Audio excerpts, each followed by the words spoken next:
ఇవే తప్పగి తప్పరంబెరుగా మన్నింపందగున్ దీనునిన్ రావే ఈశ్వర కావవే వరద సంరక్షింపు భద్రాత్మక. అది కూడా నువ్వు నన్ను రక్షించడానికి మామూలుగా పరిగెత్తుకొని వస్తే మాత్రం నేను అలా రావడాన్ని అంగీకరించను. ఎలా రావాలి? నువ్వు వచ్చేటప్పుడు మొరగుల మొరలెరుంగుచు తన్ను మొరగువాడు. నువ్వు వచ్చేటప్పుడు భక్తుడనైనటువంటి నేను వేసినటువంటి కేక నా శరణాగతి. ఎవ్వరినీ నమ్మకుండా నిన్నే నమ్మి స్తోత్రం చేస్తున్నాను కాబట్టి నిన్ను నువ్వు మరిచిపోయి రావాలి. ప్రహ్లాదుడి కోసం వచ్చినట్టు వస్తే నేను ఒప్పుకోనన్నాడు. ఇందుకలడు అందులేడని సందేహము వలదు చక్రి సర్వోపగతుండెందెందు వెదకి చూచిన అందందే కలడు ధనవగ్రిని వింటే. అక్కడి నుంచి రాలేడా శ్రీమన్నారాయణుడు? రాలా. నిన్ను నువ్వు మరిచిపోయి రావాలన్నాడు. అనేసరికి భక్తుడు పెట్టినటువంటి షరతుని పూర్తి చెయ్యాలి. ఇప్పుడు అలా వైకుంఠపురంబులో నగరిలో ఆమూల సౌధంబుదాపల మందారవనంతరమృతర ప్రాతేందు కాంతోపలోత్పల పర్యంకరమా వినోది యగువాపన్న ప్రసన్నుండు విహ్వల నాగేంద్రము పాహీ పాహీయన కుయ్యాళించి సంరంభయ్య సిరికింజప్పడు శంఖచక్రయుగముంచేదోజి సంధింపడే పరివారంబును జీరడు అభ్రగపతిన్ మన్నింపడాకర్ణికంతరథమ్మిల్లము చెక్కనొత్తడు వివాద ప్రోద్ధిత శ్రీ కుచోపరి చలాంచలమైన వీడడు గజప్రాణావనోత్సాహి. ఎవరికీ చెప్పకుండా పరుగు పరుగున వచ్చేశాడు. వచ్చేస్తే లక్ష్మీదేవి వెంటపడ్డారు. అమ్మాయి ఎక్కడికి వెళ్ళిపోతున్నాడమ్మా? ఇలా ఎప్పుడు వెళ్ళలేదు. గరుత్మంతుడి మీద కూడా ఎక్కట్లేదు. ఇలా పడిపోయిన వెంట్రుకలు కూడా పైకి తీసుకోవట్లేదు. అమ్మా అడుగమ్మా అడుగమ్మా అన్నారు. అడ్డిగెద్దన్నది కడ్డుబడ్డిచను అడ్డిగిన్న తన మగడు నుడ్డుబడ్డ నిన్నట జడ్డగొన్ బెడ్డబెడ్డ సిడ్డి ముడ్డి తడ్డబడ్డ నడ్డుగిడ్డున్నట్టు గిడ్డట్టు జడ్డిమర్ నడ్డుగిడ్డున్న డలన్. పోతన గారి పద్యం కూడా అలాగే తలబడింది డకారంతో. ఆయన వెనకాతల వెళ్ళేటప్పుడు ఆయన కాళ్లల్లో కాళ్ళు పడి పడిపోతానేమో అని తడబడుతున్న లక్ష్మీదేవి పవిట కొంగు పట్టుకుని వెళ్ళిపోతున్న వాడికి పవిట కొంగికి ఇలా చేతులు అడ్డు పెట్టుకుంది తప్ప ఆ తల్లి అడగలేకపోయింది శ్రీ మహావిష్ణువుని. ఆర్తత్రాణపరాయణుడై అలా వచ్చి రక్షించాడు. అమ్మ చెప్తోంది ఇవాళ, స్వామి అంకిలి చెప్పలేదు చతురంగ బలంబులతోడ నిల్లియో పంకజనాభ శిశుపాల జరాసుతులను వధించిన వక్కకు వచ్చి భవదీయ శౌర్యమే అంకువ చేసి రాక్షస వివాహమునన్ కృష్ణ పురుషోత్తమ చెకొని పొమ్ము వచ్చదన్. నేను నా శత్రువుల్ని పరిమార్చి కామం గెలిచి క్రోధం గెలిచి లోభం గెలిచి మోహం గెలిచి నేను నీదానవడం కాదు. నేను వీటిని గెలవలేను ఈశ్వరా. నేను శరణాగతి చేస్తున్నాను. నువ్వే వచ్చి నన్ను తీసుకెళ్ళు. నేను అడిగేదేమిటో తెలుసా? ఒకవేళ రుక్మిణి నేను అలా వస్తే అంతఃపురంలో మీ అన్నగారు ఉంటాడు, మీ తండ్రి గారు ఉంటాడు, సైన్యం ఉంటుంది, వాళ్ళందరినీ నేను ఎలా చంపుతానని అడుగుతావేమో. లోపలి సౌధంబులో వర్తింపగా నిన్ను తేవచ్చునే అట్లు తెత్తునేని కావలివారల కలబంధువుల చంపికానిచారాదని కమలజనయన భావించితేని ఒక ఉపాయంబు చెప్పెద ఆలింపు కులదేవ యాత్ర చేసి పురము వెల్వడి భూతనాథు సతికి మొక్కంగా వెళ్ళెదను. ఆ సమయమున నీవు నన్ను కొంపోవు నిరజదలాక్ష అంది అమ్మవారు. ఒకవేళ నువ్వు వచ్చినప్పుడు లోపల అంతఃపురంలో ఉన్నటువంటి శత్రువులందరినీ పరిమార్చకుండా నిన్ను తీసుకెళ్లడం ఎలా కుదురుతుంది రుక్మిణి అని అడుగుతావేమో.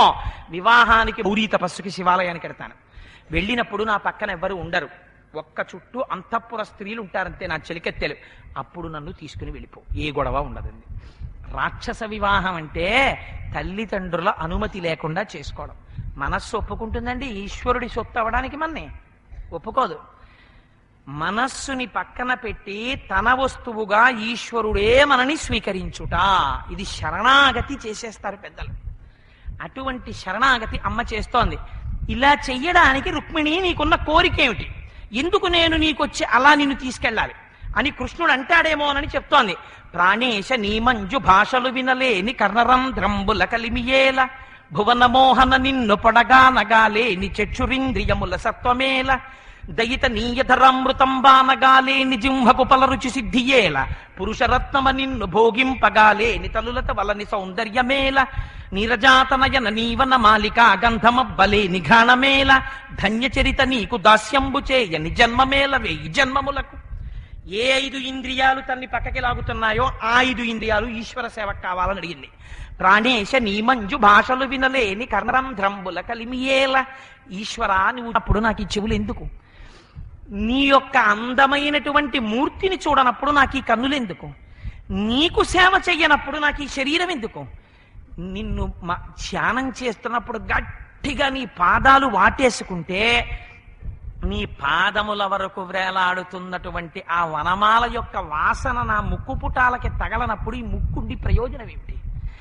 నీ ప్రసాదం నాలుక మీద వేసుకోనప్పుడు నా నోరు ఉండి ప్రయోజనం ఏమిటి? అందుకని నాకేం కావాలో తెలుసా ఈశ్వర? జన్మమేల 1000 జన్మములకు నీ సేవ చెయ్యని జన్మ నాకు అక్కర్లేదు. అందుకని నాకు నువ్వు కావాలి అని. ఏ నీ గుణంబులు కర్ణేంద్రియములు సోక దేహతాపంబులు తీరిపోవు, ఏ నీ శుభాకారమిక్షింప కన్నులక కిలార్థ సంపదల్ కలుగుచుండు, ఏ నీల సన్నామమే ప్రొద్దు భక్తితో చింతి తతులు వాయు, ఏ నీ చరణ సేవలే ప్రొద్దు చేసిన మహితోన్నతత్వంబు పొందగలుగు, అట్టి నీయందు నా చిత్తమనవరతము నచ్చియున్నది నీయాన నానలేదు, కరుణ చూడు ముఖం సారి కలువిదారి శ్రీయుతాకారమాన నీ చిత్తచోర. అమ్మవారు రాసినటువంటి లేఖలో ఈ పద్యాన్ని ప్రాణంగా భావిస్తారు పెద్దలు. చాలా మంది పెద్దలు ప్రతిరోజు పూజలో చెప్తారు కూడా ఈ పద్యాన్ని. అందులో అమ్మంటుంది, అయ్యా స్వామి, అయితే నేను చూడకుండా ఉండలేకపోతున్నాను, వినకుండా ఉండలేకపోతున్నాను అంటున్నావు కదా, అలా చూస్తే వింటే నీకేం తృప్తిగా ఉంది రుక్మిణి అని అడుగుతావేమో. ఎంత గొప్ప మాట రాసిందో చూడండి. అనడం నోటితో అందరం అనేస్తాం, అమ్మో ఏంటి భగవంతుడి గురించి వినకపోతే ఈ చెవులు ఎందుకండి, అదో పెద్ద యాక్షన్ 500 ప్రతివాడు అనేయగలడు. కానీ అలా వింటుంది, ఇది ప్రశ్న. గళంతీ శంభోత్వచ్చరిత సరిత కిల్బిషరజో దళంతీ ధీకుల్యాంతీ విజితాం దిశంతీ సంసార భ్రమణ పరితాపోపశమనం వసంత పదవి శివానందలహరి అంటారు శంకరాచార్యులు వారి శివానందలహరిలో. అలా అమ్మవారంటుంది, ఏ నీ గుణంబులు కర్ణేంద్రియములు సోక దేహతాపంబులు తీరిపోవు. నీ గుణములు ఈ చెవులతో వింటుంటే ఇన్నాళ్ల నుంచి ఉన్న తాపం తీరిపోతుంది. నిన్ను కళ్ళతో చూస్తుంటే నా మనస్సు ప్రశాంతంగా ఉంటుంది. ఈశ్వర, నాకు నీ యొక్క నీ చరణ సేవ చేస్తే ఈ ప్రపంచంలో ఇంకా అంతకన్నా పెద్ద అధికారం ఉందని నేను అనుకోవట్లేదండి అమ్మవారు. ఎంత గొప్ప మాట అండి అది నిజంగా. బలిచక్రవర్తి ఇంద్ర పదవి అనుభవించిన తర్వాత ప్రహ్లాదుడు అన్నాడు, ఇంద్ర పదవిని అధిష్ఠించి ఏం చేశాడు బలిచక్రవర్తి? పూజ మరిచిపోయాడు. అందుకని సేవలన్నీయు మరచు నీ మహిమ మాన్పి మేలు చేసి తిని మేరమేటి చూపి. ఈశ్వరుడి పాదార్చనం కన్నా పెద్ద పదవి ప్రపంచంలో ఎక్కడుందండి? పిపీలికాది పర్యంతంలో ఇంకా ఏదీ చెయ్యలేదు, ఒక్క మనుష్యుడే చేయగలడు. మనుష్య జన్మ ఎత్తి చెయ్యకపోతే ఎంత దుర్వినియోగం అయిపోయినట్టు. అందుచేత నాకివి కావాలని అమ్మ అడిగింది. అడిగి శ్రీయుతమూర్తియో పురుష సింహమా సింహము పాలాయువు కోరు చందమున ఈ దురాత్ముడు చైద్యుడు నీ పదంబుజ ఝాయినైన నన్ను వడిదా కునిపోయజనంచునున్నవాడు అధమాధముండు ఎరుగడద్భుతమైన భవత్ప్రతాపమును. అసలు శిశుపాలుడి పేరెత్తదావిడ, ఓ బిరుదిచ్చింది ఆయనకి, అధమాధముండు అంది. వాడికి తెలియదు. సింహము వేటాడి ఒక పదార్థాన్ని తెచ్చుకుని అక్కడ పెట్టుకుంది, తిందాం అనుకుంది. ఏదో పని మీద పక్కకెళ్ళింది. దీన్ని తిందామని నక్క వచ్చిందనుకోండి, బతుకుతుందా? అది సింహము పాలి సొమ్ము గోమాయువు కోరు చందమున. పురుష సింహమైన నీకు చెందవలసినటువంటి నన్ను నక్కలాంటి శిశుపాలుడు అనుభవిద్దాం అనుకుంటున్నాడు. చాటుగా మాటుగా ఆత్మ ప్రకాశం తెలియనివ్వకుండా ఇంద్రియములను అడ్డు పెట్టుకుని పాడు చేసేటటువంటి దుర్మార్గమైన చిత్త ప్రభవమైన కామము నన్ను నీదాన్ని చేసుకుందాం అనుకుంటోంది, నన్ను తనదాన్ని చేసుకుందాం అనుకుంటోంది. కానీ ఈశ్వర, నేను నీకు చెందినదానను, నీవే పొందాలి, నేను కామములకు లొంగను. ఒకవేళ రుక్మిణి నేను ఈ జన్మలో అలా వచ్చి నిన్ను తీసుకెళ్ళకపోతే ఏం చేస్తావు? శిశుపాలుని వివాహం చేసుకుంటావా? ఘనుల ఆత్మీయతమో నివృత్తి కొరకై గౌరీషు మర్యాద యవ్వని పాదాంబుజ తోయమందు మునుగన్ వంచింతురో అట్టి నీ అనుకంపన్ విలసింపనేని వ్రతచర్యన్ వంద జన్మంబులన్ నిన్నే చింతించుచు ప్రాణముల్ విడచదన్ నిక్కంబు ప్రాణేశ్వర. నీ పాదముల నుంచి పుట్టినటువంటి గంగని తన జడల మీద ధరించి పరవశించిపోయినటువంటి పరమశివుడిలా నేను కూడా నీ పాద 1000 జన్మలకైనా కోరుతాను. ఒకవేళ ఈ జన్మలో నాకు అభించకపోతే నీ నామమే స్మరిస్తూ ఈ శరీరమును వదిలిపెడతాను తప్ప అన్యులమాకు మాత్రము నేను చెందినదానను కాలేను. ఏమి ధృతండి! ఇది లేఖ చదివి కృష్ణ పరమాత్మ ఒక చిరునవ్వు నవ్వారట. నవ్వి అగ్నిజ్యోతనుడి వంక చూసి ఏమీ తెలియనట్టు, చాలా బాగుందండో లేఖ, ఏం చెయ్యాలి అన్నారు. అంటే పోతన గారు గురువుల మీద ఉన్న భక్తిని ప్రకటించుకున్నారు. అగ్నిజ్యోతనుడు అన్నాడు, ఆయలనాగ నీకు తగు ఆయంగనకుంతగు నీవు మా ఉపాధ్యాయులయాన పెండ్లియగు తప్పదు జప్యములేల నీవు నీ తోయము వారు కూడుకుని తోయరుహానన తెత్తుకాని విచ్చేయము శత్రులను నురువు చేయుము శోభనం బిలన్. రుక్మిణీ కళ్యాణంలో పద్యం రాని వాళ్ళు ఎవరు ఉండరండి తెలుగుదేశంలో. ఏదో నాకే వచ్చినట్టు నేను పెద్ద కంఠం కొట్టుకు చెప్తున్నాను కానీ, ఆయలనాగ నీకు తగు ఆయంగనకున్ తగు నీవు మా ఉపాధ్యాయులయాన పెండ్లియగు. ఎంత గొప్ప మాట అండి! పెళ్ళవుతుంది తప్పకుండా. కృష్ణ కళ్యాణమస్తు అన్నాడు అగ్నిజ్యోతనుడు. కావాలంటే భాగవతం చదవండి, నేను అబద్ధం చెప్పానేమో. ఆశీర్వదిస్తే ముసిముసి నవ్వులు నవ్వేట కృష్ణుడు. బ్రాహ్మణ ఆశీర్వచనం ఎక్కడికి పోతుంది, తప్పకుండా మంచి పెళ్ళం వస్తుంది అనుకున్నట్టు. అనుకుంటే ఆయన అన్నాడు, మా ఉపాధ్యాయుల యాన పెండ్లియగు, నేను ఆశీర్వచనం చేశాను, ఇక తిరుగులేదు, నువ్వు పెళ్లికడికి అయిపోతావు. ఇంకెందుకు, ఆ అమ్మాయి నీ కోసం పుట్టింది, నువ్వు ఆయన కోసం ఆ అమ్మాయి కోసం పుట్టావు. నాకు తెలుసు అసలు రహస్యం. ఆవిడ లక్ష్మీదేవి, నువ్వేమో శ్రీమన్నారాయణుడివి. ఇంకా ఆలస్యం ఎందుకు, పద వివాహం చేసేసుకో. రాక్షస వివాహం లోకానికి మాత్రం శోభనం. ఎందుకని, శుభం. లక్ష్మీనారాయణులిద్దరూ వివాహమై సింహాసనం మీద కూర్చుంటే మనం బిడ్డలమై సేవించుకుంటాం. అందుకని శోభనం బిలన్, బయలుదేర్రా అన్నట్టు. వెంటనే పరమాత్మ అన్నారు, వచ్చద విదర్భ భూమికి చొచ్చద భీష్మకుని పురము సురుచిర లీలం తెచ్చద బాలన్ అడ్డంబురిపుల వచ్చిన బోరన్. వచ్చేస్తున్నాను రథం ఎక్కి, ఇప్పుడే ఈ క్షణంలోనే వచ్చేస్తాను. తప్పకుండా రుక్మిణీదేవిని అపహరించి తీసుకొచ్చి వివాహం చేసుకుంటాను.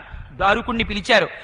ఆ 4 గుర్రాలు పూంచినటువంటి రథం, మేఘపుష్పము, శైబ్యము, ఇలాంటి 4 గుర్రాలు ఉంటాయి. ఆ 4 గుర్రాలని పూల్చినటువంటి రథం ఎక్కారు. పక్కన కూర్చోబెట్టుకున్నారు బ్రాహ్మణుణ్ణి. వెళ్ళిపోతోంది రథం. ఈ విషయం బలరాముడికి తెలిసింది. ఎక్కడికి వెళ్ళిపోతున్నాడు తమ్ముడని అడిగారు. అడిగితే రాక్షస వివాహం కోసం అని వెళ్ళిపోతున్నాడు కుండినపురం అన్నారు. అబ్బో, అక్కడ జరాసంధుడు ఉన్నాడు, శిశుపాలుడు ఉన్నాడు, ఇంతమంది శత్రువులు ఉన్నారు, తమ్ముడికి ఏ ఆపద వస్తుందో అని చతురంగ బలాలతోటి బలరాముడు బయలుదేరాడు. అక్కడికి వెళ్లి కృష్ణ పరమాత్మ ఆ వీధులలో కుండిన నగరంలో రథం మీద వెళ్ళిపోతున్నారు. వెళ్ళిపోతుంటే అక్కడ ఉన్నటువంటి వాళ్ళందరూ, పెద్ద పిల్ల చిన్న అందరూ చూశారు. చూసి వాళ్ళంటారు, తగునీ చక్రి విదర్భరాజసుతకున్ తథ్యంబు వైదర్భియుం తగునీ చక్రికి ఇంత మంచిదగునే దాంపత్యం ఈ ఇద్దరిన్ తగులంగట్టిన బ్రహ్మనిర్పరి కదా దర్పాహ తారాతియై మగడవుగావుట చక్రి ఈ సుడితికిన్ మా పుణ్యములంబునన్. ఈ పద్యం అండే నాకు తెలిసి పెళ్ళిళ్లలో ప్రతి పెద్దవాళ్ళు కూడా ఈ మాట అనేవారు. అంతకుముందు వాళ్ళు చూడరు, ఏదో తీసుకొచ్చి కూర్చోబెడతారు, మీరు పెద్దవాళ్ళు కదా కూర్చోండి కుర్చీలో అని. పెళ్లి కొడుకుని పెళ్లి కూతుర్ని కూర్చోబెట్టిన తర్వాత ఇద్దరిది జంట బాగుందనుకోండి, ఇద్దరు చక్క ఈడు జోడు బాగున్నారనేవారు కాదు. తగునీ చక్రి విదర్భరాజసుతకొన్ బాగున్నారు రోయ్ కోటి అనేవారు. ఈ పద్యం ప్రతి పెద్దవాళ్ళు ఉపయోగించేవారు వివాహంలో. నిజంగానండి, మనసారా కోరుకున్నారో కానండి, మనసారా కోరుకున్నారు, అలాగే అయిందండి అంటారు. తగునీ చక్రి విదర్భరాజసుతకున్ తజ్జంబు వైదర్భియుం తగునీ చక్రికి ఇంత మంచిదగునే దాంపత్యమీ ఇద్దరిని తగులంగట్టిన బ్రహ్మ నిర్పరి గదా దర్పాహ తారాతి. అబ్బా, ఏమందాం కృష్ణుడిది. చేసుకుంటే మా రుక్మిణిని కృష్ణుడు చేసుకోవాలి, కృష్ణుడు రుక్మిణిని చేసుకోవాలి. అసలు ఈ రుక్మిణీ కృష్ణులు ఇద్దరిని ఒకరి కోసం ఒకరిని పుట్టించిన బ్రహ్మ చాలా టక్కరివాడు. అబ్బాయి అలా సృష్టి చేశాడు. కానీ మధ్యలో ఈ రుక్మిడ్డి వస్తున్నాడే శిశుపాలుడును. మా పుణ్యాలన్నీ కూడా పోసేసుకుని ఈ కృష్ణుడు ఆ శత్రువుల్ని జయించేసి రుక్మిణిని పెళ్లి చేసుకుంటే బాగుందన్నారు. ఇది పెద్ద మనస్సు అంటే. ఎంత గొప్ప మనస్సు చూడండి నిజంగా. ఈ మాట అంటే అక్కడ తల్లి అంతఃపురంలో బాధపడుతోంది. శిశుపాలుణ్ణి పెళ్లి కొడుకుని చేసేశారు, బొగ్గన చుక్కట్టుకు తిరుగుతున్నాడు వాడు. తల్లి బెంగెట్టుకుంది. అయ్యో, ఘనుడాభూసురుడేగెనో నడుమ మార్గాశ్రాంతుడై చిక్కెనో విని కృష్ణుండది తప్పుగా తలచనో విచ్చేశనో ఈశ్వరుండనుకూలింప తలంచునో తలపడో ఆర్యామహాదేవియున్ నన్ను రక్షింప నిరుంగునో ఎరగదో నా భాగ్యమిట్లున్నదో. ఎంత గొప్ప మాటలండి నిజంగా. ఏమి పద్యాలండి, పోతన గారి యొక్క తేనె మూటలు ఆ పద్యాలు నిజంగా. ఘనుడాభూసురుడేగెనో నడుమ మార్గాశ్రాంతుడై చిక్కెనో. ఆ బ్రాహ్మణుడు వెళ్ళాడో వెళ్ళలేదో, మధ్యలో ఏమైనా ఆయాసం కష్టం వచ్చి ఉండిపోయాడో, ఉత్తరం చదివి ఆడపిల్ల ఇలా ఉత్తరం రాయడం ఏమిటని కృష్ణ పరమాత్మ తప్పు పట్టాడో, వస్తున్నాడో రావట్లేదో, నన్ను అనుగ్రహిస్తాడో అనుగ్రహించడో, వివాహం చేసుకుంటాడో చేసుకోడో, ఆర్యామహాదేవియున్ నన్ను రక్షింపనిరుంగునో ఎరగదో. ఆర్యామహాదేవి నన్ను రక్షిస్తుందో రక్షించదో. ఈవిడెవరు, మళ్ళీ కొత్త క్యారెక్టర్. ఆర్యామహాదేవి ఎవరో శంకరాచార్యుల వారు శివానంద లహరిలో చెప్పారు. బాణత్వం వృషభత్వమర్ధవపుషా భార్యత్వమార్యాపతే ఘోణిత్వం సకితా మృదంగ వహతా చేత్యాది రూపం దదౌ మహిమచేత్కోవా తదన్యోధిక.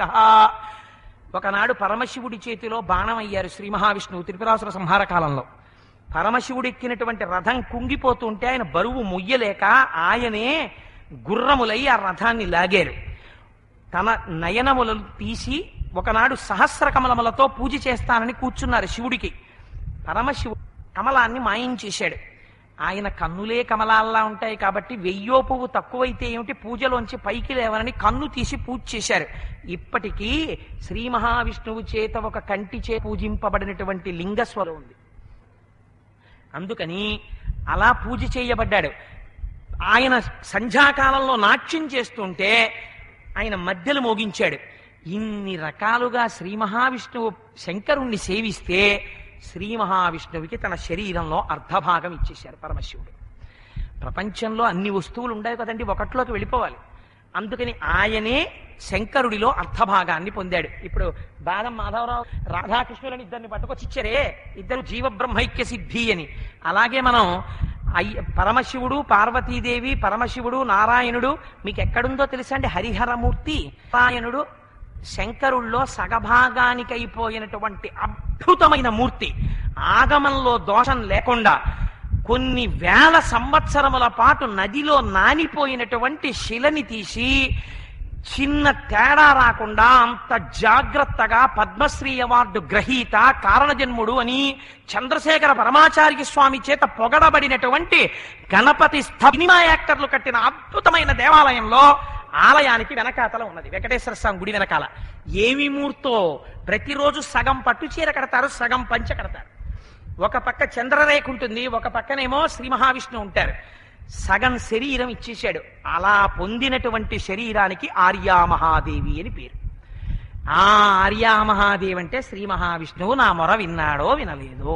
దేవియున్నను రక్షింప రుక్మిణీ కళ్యాణాంతర్గత ఘట్టంగా శివకేశవ అభేదమైన ఈ నామమును సంపుటీకరణం చేసి రుక్మిణీ కళ్యాణ ఘట్టం విన్న వాళ్ళకి ఒకవేళ జన్మ జన్మాంతర పాప ఫలితముగా ఆయుర్దాయం లేనటువంటి భర్త, అనారోగ్యాన్ని పొందేటటువంటి భర్త, తొందరలో ఏదైనా ప్రమాదాన్ని ఎదుర్కొనేటటువంటి భర్త, ఒకవేళ ఇవి ఏవీ కాకపోయినా జీవితాంతం ఇద్దరికి అరమరికలతో కొట్టుకుంటూ చేసే కాపరంతో వచ్చేటటువంటి భర్త రాశి పెట్టుంటే రుక్మిణీ కళ్యాణాన్ని ఏ కన్యపిల్ల నమస్కరిస్తూ వింటోందో అటువంటి ఆడపిల్లకి ఈ పద్యం యొక్క ప్రభావం చేత లలాటమనందున్న రాత మారుతుంది. మారి యోగ్యుడైన భర్త, దీర్ఘాయుష్మంతుడైన భర్త, మనస్సు ఎరిగిన భర్త, ఆయుర్దాయమున్నవాడు, ఐశ్వర్యవంతుడు, బహుపుత్రకారకుడైనటువంటి భర్త లభిస్తాడని. అందుకే పూర్వం పెళ్లి ప్రయత్నం మొదలు పెడితే రుక్మిణీ కళ్యాణం వినిపించేవారు ఆడపిల్లకి. ఇది రహస్యం. ఆర్యామహాదేవియున్నను రక్షింప నిరుంగునో ఎరగదో నా భాగ్యం ఎట్లున్నదో అందమ్మ. అనేటప్పటికి అగ్నిజ్యోతనుడు వచ్చాడు గబగబా లోపలికి వచ్చి, అమ్మా మెచ్చ భవద్గుణోన్నతిని అమేఘధనావళులిచ్చ నాకు తావచ్చ సుదర్శనాయుధుడు వాడే రాక్షస వివాహమునన్ గొనిపోవు నిన్ను నీ సచ్చరితంబు భాగ్యమును సర్వము నేడు ఫలించ కన్యక అన్నాడు. ఎంత గొప్ప మాట చూడండి. అమ్మా మెచ్చ భవద్గుణోన్నతిని, నీ గుణాలు మెచ్చుకున్నాడమ్మా కృష్ణ పరమాత్మ. నీలాంటి మహాభక్తి కలిగిన దాని లేఖ పట్టుకెళ్ళినందుకు నాకెంత ఐశ్వర్యం ఇచ్చాడో, ఏమిచ్చాడో మీకు భాగవతంలో లేదు. ఇంత ఇచ్చాడని చెప్తేనే తృప్తిపడ్డానంటే బ్రాహ్మణుడు కాడు. అందుకే పోతన గారు చెప్పలేదు. బ్రాహ్మణ్య సిద్ధికి అలాగే పూజించారంతే. ఎంత గొప్ప రచన చూడండి నిజంగా.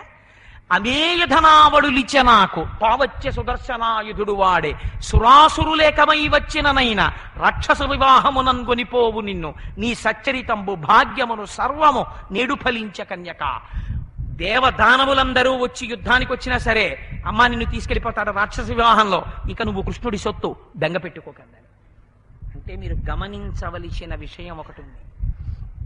ఈ మాట విని పొంగిపోయిన రుక్మిణీదేవి లేచి, బ్రాహ్మణోత్తమ ఎంత మంచి మాట చెప్పావోయ్ అని తన మెడలో హారం తీసి ఇవ్వలేదు అగ్నిజ్యోతనుడికి. ఏమందో తెలుసా అండి? జలజాతేక్షను తోడి తెచ్చితివి నా సందేశమున్ చెప్పి నను నిలువం పెట్టితివి నీ కృపన్ బ్రతికితిన్ నీకన్న పుణ్యాత్మకులు కలరే దీనికి నీకున్ ప్రత్యుపకృతిని చేయంగా నేనేరా అంజలి ఘటించదభుసురాన్వయమణి సద్బంధు చింతామణి. మహానుభావ, నా సందేశాన్ని ఈశ్వరుడికి చెప్పి ఈశ్వరుణ్ణి నాకు తెచ్చిచ్చావు. నువ్వు సద్గురువువి, సత్పురుషుల యొక్క భాగ్యానివి. నువ్వు నాకు పరమేశ్వరుణ్ణి అందించినటువంటి ఉదారుడవు. నీ వంటి వాడికి నేను ఏమిచ్చి రుణం తీర్చుకుంటాను? వ్యోమవత్యాప్తదేహాయ దక్షిణామూర్తయే నమః. ఆకాశమంత పెరిగిపోయిన గురువుకి పంచాల చాపు నేయగలిగిన శాలవాడు ప్రపంచంలో ఉండడు. అందుకని అంజలి ఘటించదభుసురాన్వయమని నా పంచ జ్ఞానేంద్రియాలని పంచ కర్మేంద్రియాలని 11వ బుద్ధి 11ంటిని నీ పాదముల ముందు వదిలేస్తున్నాను, అంజలి ఘటిస్తున్నాను. భూసురాన్వయమణి సద్బంధు చింతామణి అంది. అక్కడి నుంచి శివాలయానికి వెళ్ళింది. తన చిలికెత్తెలతో కలిసి బ్రాహ్మణ స్త్రీలతో కలిసి 5వ తనం ఉన్న వాళ్లతో కలిసి వెళ్ళి నమ్మితి నామనంబున సనాతనులైన ఉమామహేషులన్. నేను ఒక్క మాట చెప్తున్నానండి. ఈ మాట నేను ఇలా చెప్పానని మీరు నేను కోటేశ్వరరావు గారు కటువుగా మాట్లాడారని మీరు అనుకోవద్దు. మీ ఆడపిల్లలు కానీ మీ మగపిల్లలు కానీ ఎంటెక్లు చదవచ్చు, ఐఐటీలు చదవచ్చు. ప్రత్యేకించి ఆడపిల్ల ఒక ఇంటికి ఇల్లాలిగా వెళ్ళవలసింది.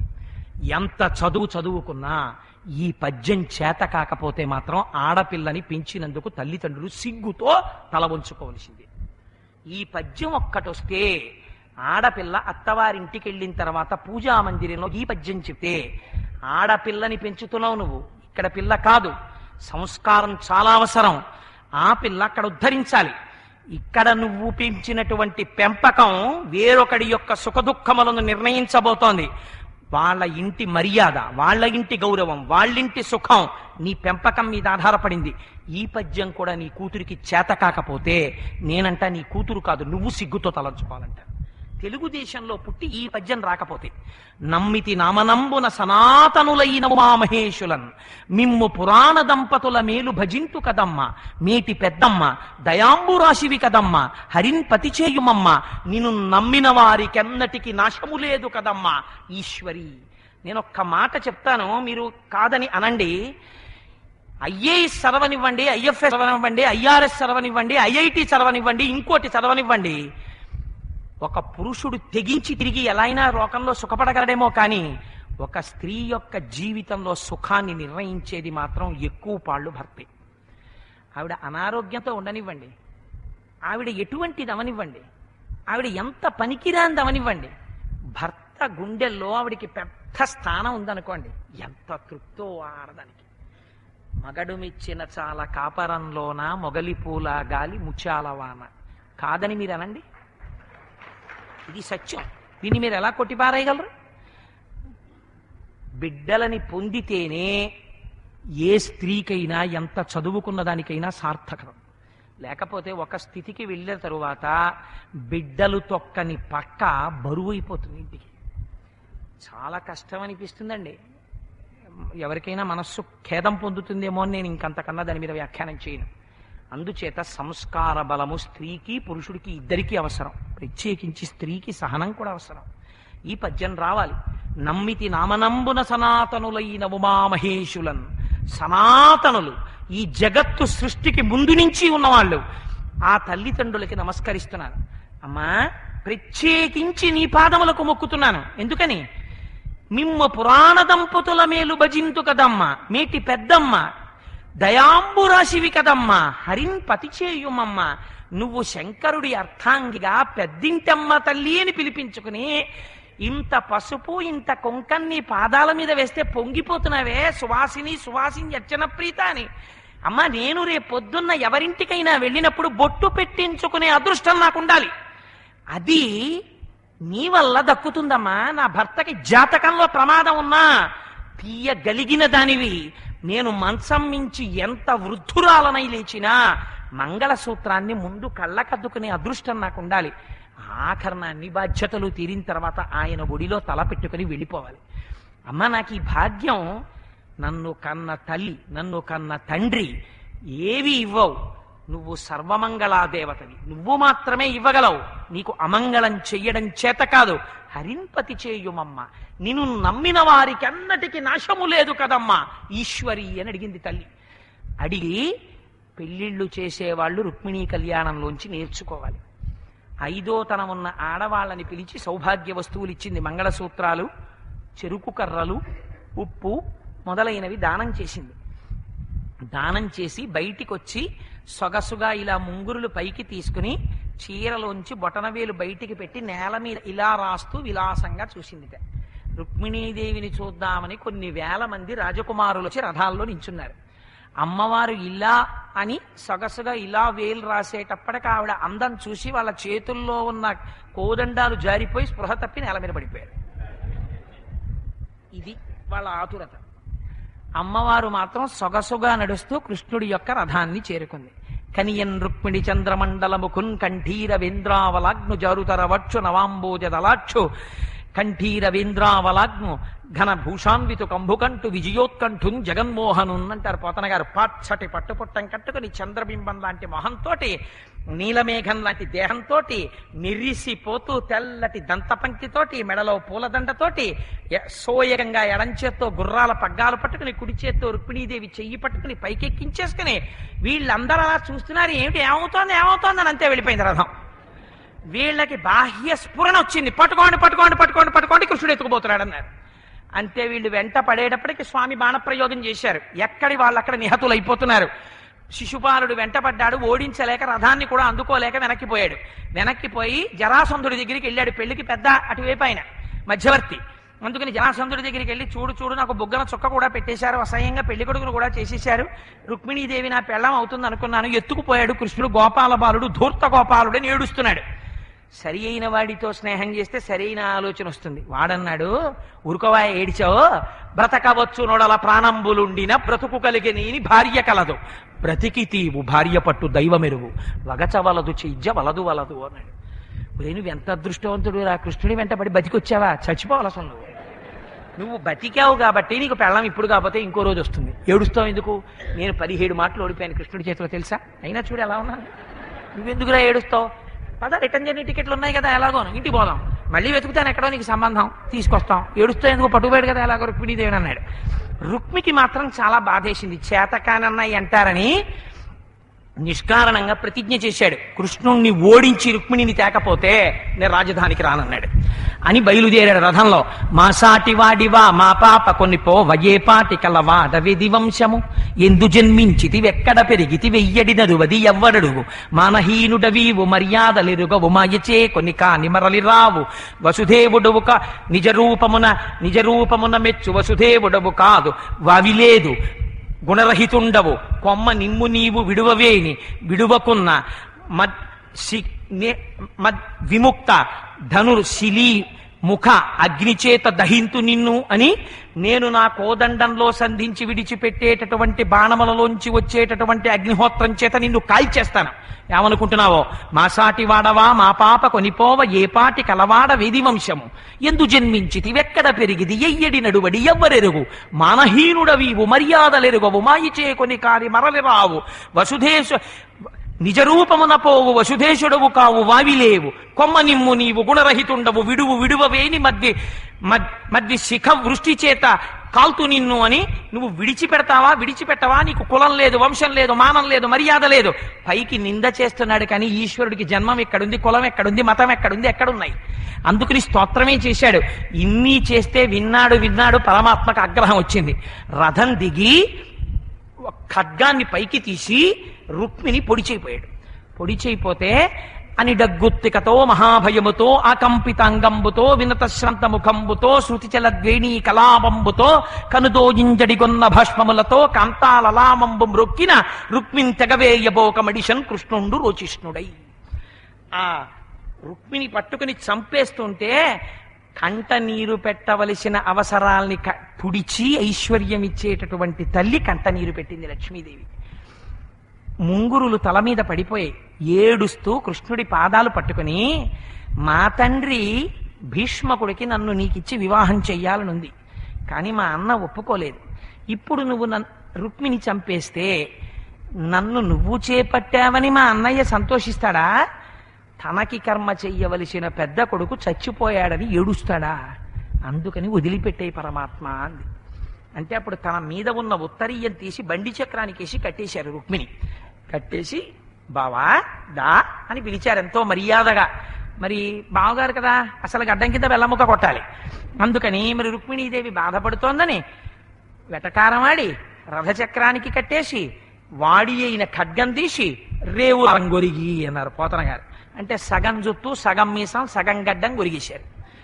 విగేస్తే 1000 మాటలు చావడంతో సమానం. భాగవతంలో ఇలా కృష్ణుడే కాదండి, ఒకసారి అర్జునుడు కూడా చేశాడు ఈ పని. విశ్వశ్చుచ్చుడు శక్రశూరుడు మహాశూరుండు ఘోరాసిచే అశ్వత్థామ శిరోజముల్ తరిగి చూడాంతర్మహారత్నమున్ శశ్వత్కీర్తి వెలుంగ పుచ్చుకొని పాశవ్రాత బంధాన్ని తీసుకుని బంధాలు విప్పి మోకాలతో ఒక్క తన్ను తంతే శిబిరం అవతల పడ్డాడు.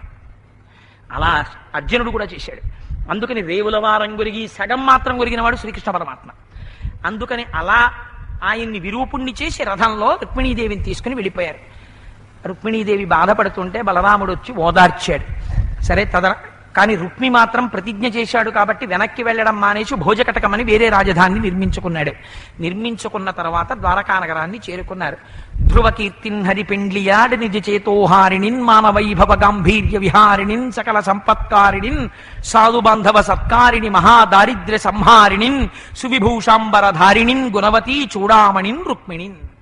ఏ తల్లి పాదములు మనసులో స్మరించినంత మాత్రం చేత అందరికీ ఐశ్వర్యం కలిగి కష్టములు పోతాయో, ఏ తల్లి సర్వకాలముల యందు పచ్చని పట్టుపుట్టం కట్టుకుని కూర్చుంటుందో, ఏ తల్లి శ్రీమన్నారాయణుని యొక్క వక్షస్థలమునందు నిలబడి కారుణ్యమూర్తిగా లోకమును ఉద్ధరిస్తోందో, ఏ తల్లికి సర్వకాలముల యందు పండితుల పట్ల తనని స్తోత్రం చేసేవారి పట్ల ప్రత్యేకమైన మక్కు ఉంటుందో, ఏ తల్లి పరాత్పరుడి యొక్క శక్తి స్వరూపమై విరాజిల్లుతోందో అటువంటి రుక్మిణీదేవిని శ్రీకృష్ణ పరమాత్మ వైదికమైన రీతిలో వివాహం చేసుకున్నారు.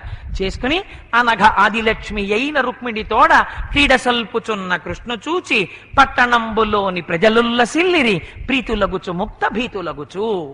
ఇప్పుడు రుక్మిణీ సహితుడైనటువంటి కృష్ణ పరమాత్మ సింహాసనంలో కూర్చుంటే రుక్మిణీ కృష్ణులిద్దరూ టీవీగా కూర్చునుండగా తల్లిదండ్రులిద్దరూ ఉన్న మనకి భయమేమిటి? ఇంకా నీలమేఘ శ్యామ నీవె తండ్రివి మాకు కమలవాసిని మమ్ము కన్న తల్లి, నీ భక్తవరులంత నిజమైన బంధువుల్ నీ కటాక్షమే మాకనేక ధనము, నీ మీద కీర్తనల్ అఖిల ప్రపంచంబు నీ సహాయమే మాకు నిత్య సుఖము, తోయదాక్ష నీ పాద తులసిదళము రోగములకు ఔషధము, బ్రహ్మ రుద్ర వినుత భూషణ వికాస శ్రీధర్మపుర నివాస దుష్ట సంహార నరసింహ దురిత దూర.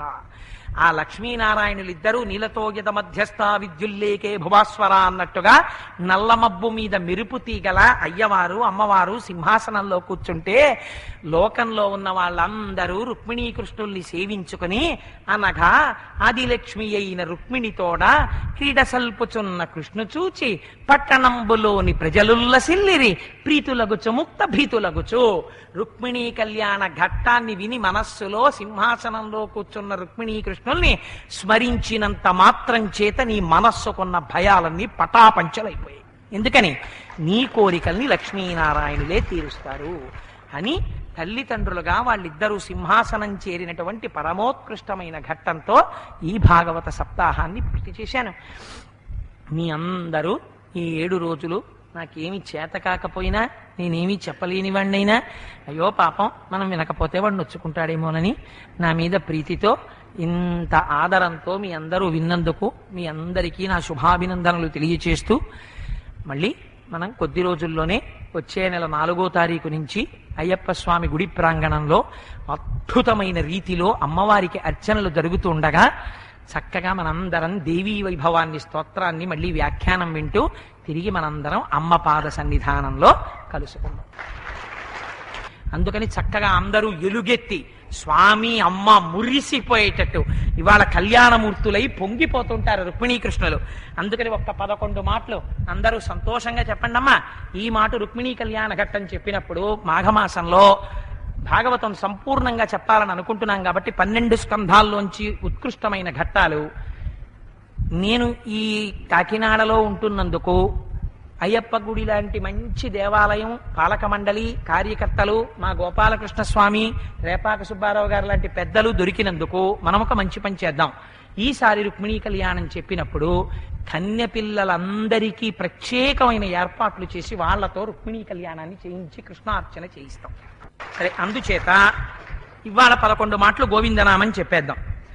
నందనందన నవనీత చోర పాప విమోచన దుష్ట సంహార దురిత నివారణ శిష్ట పరిపాలక గోకుల నందన వజ్రమకుటధర వరాహమూర్తివి గోపీజనలోల గోవర్ధనోద్ధార దశరథనందన పక్షివాహన సీతానాయక శ్రిత పరిపాలక వెంకటరమణ బలరామానుజ మధుసూదన హరి గోకుల నందన పాండవ ప్రియ పాహి మురారే నిత్య కళ్యాణ అభిషేక ప్రియ అపన్నివారణ గోవిందాహరి గోవిందాహరి. చాలా సంతోషకరమైన విషయం ఏమిటంటే ఇక్కడ ఎంతో మంది పెద్దలు ఉన్నారు, వాళ్ళు ఎంత కష్టపడి వస్తున్నారో నాకు తెలుసు. కానీ ప్రస్తుతం మా ఆఫీసులో ఇంత ఈ ఫ్లడ్స్ అవి వచ్చిన సిచ్యువేషన్లో ఎంత వాల్యుయబుల్ టైమో మా డిస్ట్రిక్ట్ మేనేజర్ గారికి నాకు తెలుసు. కానీ అయ్యో నా దగ్గర పనిచేసేవాడు భాగవతం చెప్తుంటే నేను వచ్చి వినకపోతే దానికి పరమార్థం ఎక్కడుందని మహానుభావుడు 3 రోజుల నుంచి ఖాళీ చేసుకుని సెల్ కూడా ఆఫ్ చేసి, నిజంగానికి కలెక్టర్ జాయింట్ కలెక్టర్ అస్తమానం ఎస్ఆర్ఎం ఏవో ఫోన్స్ వస్తాయి, ఎంతో ఇంపార్టెంట్ ఫోన్ కాల్స్ అటెండ్ అవ్వాలి, అయినా మర్యాదే అంతమంది కట్టినప్పుడు నేను కట్టేస్తాను. ఆఫీసర్నైనా సరే కోటేశ్వరరావు నీ ముందు సెల్ ఆఫ్ చేసేస్తానని. ఇది భక్తి అంటే. సెల్ ఆఫ్ చేసి అంత వినయంగా కూర్చుని విన్న మా డిస్ట్రిక్ట్ మేనేజర్ రామారావు గారి యొక్క సౌజన్యానికి, వారి భక్తికి నేను చాలా సంతోషిస్తూ అటువంటి వారి కింద పనిచేసే అదృష్టాన్ని ఈశ్వరుడు ఇచ్చినందుకు ఈశ్వరుడికి మరొక్కసారి కృతజ్ఞత చెప్పుకుంటున్నాను. అందుచేత మంగళాశాసన పరై వదాచార్య పురోగమై సర్వైశ్చ పూర్వైరాచార్యై సత్కృతాయాస్తు మంగళం. మంగళం కోసలేంద్రాయ మహనీయ గుణాత్మనే చక్రవర్తి తనూజాయ సర్వహోమాయ మంగళం. ఉమాకాంతాయ కాంతాయ కామితార్థప్రదాయినే శ్రీగిరీశాయ దేవాయ మలినాథాయ మంగళం. కరచరణ కృతం వా కర్మ వాక్కాజం వా శ్రవణనైనజం వా మానసం వాపరాధం విహితం వా సర్వమేత్తక్షమస్వ. శివ శివ కరుణాబ్ధే శ్రీ మహాదేవ శంభో. సర్వం శ్రీ ఉమామహేశ్వర పరబ్రహ్మార్పణమస్తు. స్వస్తి. తర్వాత మీకు అందరికీ తెలుసు, నా గురించి తెలుసున్న వాళ్ళకి, స్వామి నన్ను చతుర్భుజుణ్ణి చేశాడు, నేను ఉద్యోగం చేస్తున్నాను, నా భార్య ఉద్యోగం చేస్తోంది. నేను ఎందుకు చెప్తాను భగవత్ కథ అంటే మనుష్య జన్మ నిత్యాను కాబట్టి వాచిక కైంకర్యం కోసం అంతే. కానీ నా ఎందు ప్రీతితో పెద్దలు రేపాక సుబ్బారావు గారు వాళ్ళు ఏదోనాయి కాసేపు నిన్నో కుర్చీలో కూర్చోబెడతాం, పెద్ద కంగారు పడకన్నారు. మీ అందరు ఉన్నారన్న ధైర్యంతో సరే కూర్చుంటానన్నా, లేకపోతే నాకు భయం కదా. అందుచేత